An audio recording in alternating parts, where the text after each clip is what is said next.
Hello friends, പുതിയൊരു വീഡിയോയിലേക്ക് എല്ലാവർക്കും സ്വാഗതം. അങ്ങനെ രണ്ടാമത്തെ ചർച്ചയ്ക്ക് നിൽക്കുന്ന ശിവേട്ടൻ്റെ മുന്നിലേക്ക് ബാലചന്ദ്രൻ ഇട്ടുകൊടുക്കുന്നത് വല്ലാത്തൊരു കെണി തന്നെയാണ്. വൈജയ്ക്ക് ആഗ്രയിൽ നിന്നുണ്ടായ അനുഭവം തൻ്റെ ജീവിതത്തോട് ബന്ധപ്പെടുത്തിക്കൊണ്ടാണ് ബാലചന്ദ്രൻ ശിവൻ്റെ മുന്നിൽ അവതരിപ്പിക്കുന്നത്. തൻ്റെ ജീവിതത്തിലെ അനുഭവമായിട്ട് വൈജയുടെ ജീവിതം പറയുകയാണ് ബാലചന്ദ്രൻ.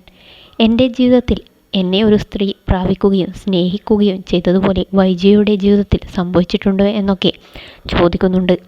ആഗ്രയിലും നമ്മുടെ വൈജയും സ്റ്റാൻലി ജോസഫ് എന്ന ജൂനിയർ കമ്മീഷണർ ഓഫീസറുമായി തമ്മിൽ അടിക്കടി കണ്ടുമുട്ടുകയും പ്രണയത്തിലാവുകയും ആ ബന്ധത്തിൽ പല കാര്യങ്ങൾ നടക്കുകയും ചെയ്യുന്നു അല്ലേ ശിവേട്ട എന്ന് ഒരൊറ്റ ചോദ്യം നമ്മുടെ ബാലചന്ദ്രൻ ശിവനോട് ചോദിക്കുമ്പോൾ ശിവനാകെ ഞെട്ടിത്തരിക്കുന്നുണ്ട്. നമ്മുടെ ആഗ്രയിലെ കാര്യങ്ങൾ പറയാൻ തുടങ്ങുമ്പോൾ തന്നെ ശിവേട്ടൻ ആകെ വിയർത്തു കുളിക്കുന്നുണ്ട്.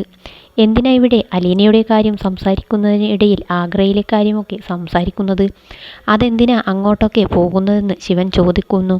ആകെ പതറി വേർത്ത് കുളിച്ചിട്ടാണ് നമ്മുടെ ശിവേട്ടൻ ബാലചന്ദ്രൻ്റെ മുന്നിൽ ഇരിക്കുന്നത്. ഇവിടെ ബാലചന്ദ്രൻ പറയുന്നുണ്ട്, ബാലചന്ദ്രൻ്റെ മകൾ ബാലചന്ദ്രൻ്റെ വീട്ടിൽ നിൽക്കും. അതായത് ബാലചന്ദ്രൻ എല്ലാം ഉറപ്പിച്ചിട്ട് ആണ്. അതായത് അലീന നമ്മുടെ വൈജയന്തിയുടെ മകളാണ് എന്നൊന്നും പറയുന്നില്ല. പക്ഷെ വൈജയുടെ പല കാര്യങ്ങളും തനിക്ക് മനസ്സിലായി എന്ന് ധരിപ്പിക്കുകയാണ്.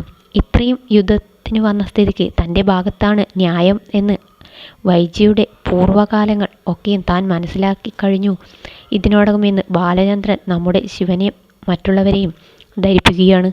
അതുകൊണ്ട് ഇനി ഇക്കാര്യം പറഞ്ഞുകൊണ്ട് അലീന പ്രശ്നം പറഞ്ഞുകൊണ്ട് അങ്ങോട്ടേക്ക് വരണ്ട എന്ന ഉദ്ദേശത്തോടെ തന്നെയാണ് ഈ കാര്യങ്ങളൊക്കെ ബാലചന്ദ്രൻ വെളിപ്പെടുത്തിയിരിക്കുന്നത്. ബാലചന്ദ്രനെ കൊന്നിട്ടല്ലാതെ ആ വീട്ടിൽ നിന്ന് അലീനയെ പുറത്താക്കാൻ പറ്റില്ലെന്ന തീരുമാനത്തിലേക്ക് ബാലചന്ദ്രൻ എത്തി എന്ന് അവരെ അറിയിക്കുകയാണ്. വൈജയന്തിയുടെ പൂർവ്വകാലങ്ങളൊക്കെ അവിടെയും ഇവിടെയും തൊടാതെ ബാലചന്ദ്രൻ പറഞ്ഞല്ലോ. അതായത് ആ വ്യക്തിയുടെ പേര് കൂടി ചേർത്തുകൊണ്ടാണ് ബാലചന്ദ്രൻ പറഞ്ഞത്.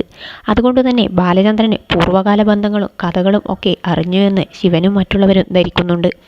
അതുകൊണ്ട് തന്നെ ഇനി വൈജയുടെ ഭാഗത്ത് നിൽക്കാൻ ഒരിക്കലും അവർക്ക് കഴിയില്ല. കാരണം നമ്മുടെ ബാലചന്ദ്രൻ്റെ ഭാഗത്താണ് ന്യായവും ശരിയും ഒക്കെയുള്ളതെന്ന് ശിവനും കുടുംബക്കാരും ഒക്കെ മനസ്സിലാക്കുകയാണ്.